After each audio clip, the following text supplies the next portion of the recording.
Assalamualaikum warahmatullahi wabarakatuh.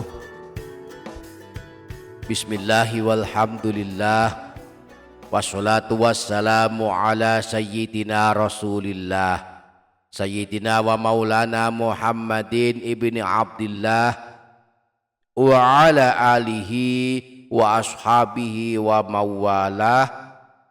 La haula wa la quwwata illa billah, amma ba'du. Para sahabat yang dirahmati Allah subhanahu wa ta'ala, di antara waktu terbaik untuk membaca Al-Quran adalah waktu maghrib, yakni rentang waktu antara sehabis sholat maghrib hingga masuk waktu sholat fardu isya. Di waktu ini para ulama menganjurkan menghidupkannya dengan banyak amalan, salah satunya adalah membaca Al-Quran. Ada banyak surah pilihan yang dianjurkan dibaca setiap malam, khususnya di waktu maghrib. Di antaranya ada 3 surah pilihan yang sangat hebat keutamaannya, yakni penghapus dosa, pembuka rezeki, dan penyelamat siksa kubur, serta pembela pada hari kiamat. Juga akan menjadi amalan pengundang doa dari 70.000 malaikat. Insya Allah kita akan mempelajari 3 surah agung ini dan beberapa surah pilihan lainnya. Maka mari simak video ini hingga selesai. Yang sanggup menyimak hingga selesai, saya doakan Allah mengampuni dosa-dosanya, memanjangkan umurnya dalam ketaatan, memberikan rezeki yang datang dari segala arah dan penjuru yang berkah melimpah, memberikan kemudahan dalam segala urusannya, kelak husnul khotimah, selamat dari siksa kubur dan neraka, dan masuk ke dalam surga. Amin Allahumma amin. Para sahabat yang dirahmati Allah subhanahu wa ta'ala, berikut surah pilihan yang bisa kita baca setiap malam, khususnya sehabis sholat maghrib. Yang pertama, surah Yasin.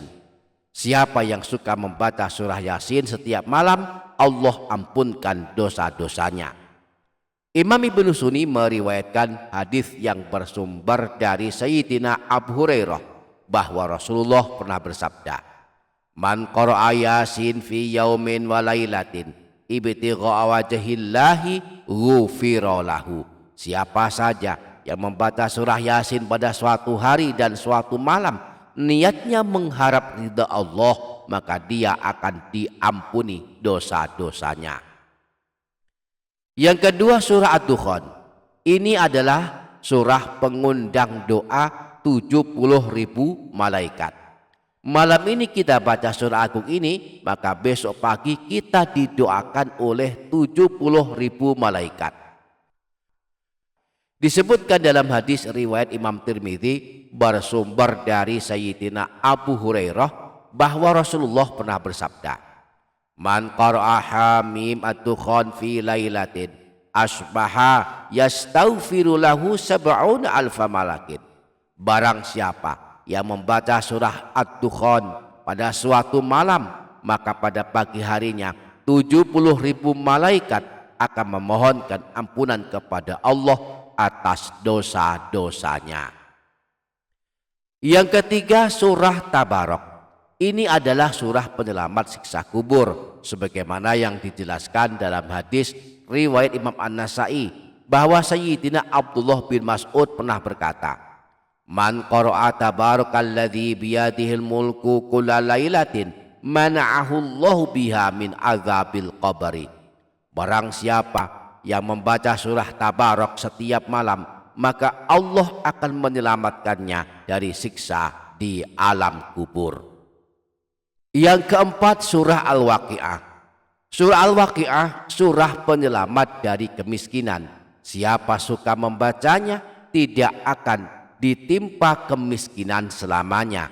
Rasulullah pernah bersabda, "Man qara'a surat Al-Waqi'ati fi kulli lailatin lam tusibahu faqatun abadan." Barang siapa yang melazimkan mengamalkan surah Al-Waqi'ah setiap malam, maka tidak akan mengalami kemiskinan selamanya. Yang kelima, surah Al-Baqarah. Surah Al-Baqarah adalah surah terpanjang dalam Al-Quran. Jumlah ayatnya ada 286 ayat. Ada sekitar 2 juz setengah. Di antara keutamaan membaca surah Al-Baqarah adalah membuat setan lari keluar dari rumah yang dibacakan surah agung ini. Imam Muslim meriwayatkan hadis dari Sayyidina Abu Hurairah bahwa Rasulullah pernah bersabda, "La taj'alu butakum maqabir, inna syaitana yanfiru minal baitil ladzi tuqra'u fihi suratul Baqarah." Jangan jadikan rumah kalian seperti kuburan. Sesungguhnya setan akan lari keluar dari rumah yang di dalamnya dibacakan surah Al-Baqarah. Yang keenam, surah Al-Ikhlas. Ini surah paling pendek. Seandainya kita tak sanggup membaca surah-surah yang panjang, maka paling tidak kita membaca surah pendek ini. Bacalah 10 kali agar Allah bangunkan istana di dalam surga. Imam Tabrani meriwayatkan hadis yang bersumber dari Sayyidina Mu'az bin Anas bahwa Rasulullah pernah bersabda, "Man qara'a qul huwallahu ahad asyra marratin banallahu lahu baitan fil jannah." Siapa saja yang membaca surah Al-Ikhlas 10 kali, maka Allah akan membangunkan baginya sebuah istana di surga. A'udzu billahi minasyaitonir rajim. Bismillahirrahmanirrahim. Qul huwallahu ahad Allahus samad lam yalid wa lam yulad walam yakul lahu kufuwan ahad. Bismillahirrahmanirrahim. Qul huwallahu ahad Allahus samad lam yalid wa lam yulad walam yakul lahu kufuwan ahad. Bismillahirrahmanirrahim. Qul huwallahu ahad Allahus samad lam yalid wa lam yulad walam yakul lahu kufuwan ahad. Demikianlah beberapa surah pilihan yang bisa kita baca setiap malam, khususnya sehabis sholat maghrib. Semoga Allah memudahkan kita untuk mengamalkannya. Amin Allahumma amin. Demikian, semoga ada manfaatnya. Wassalamualaikum warahmatullahi wabarakatuh.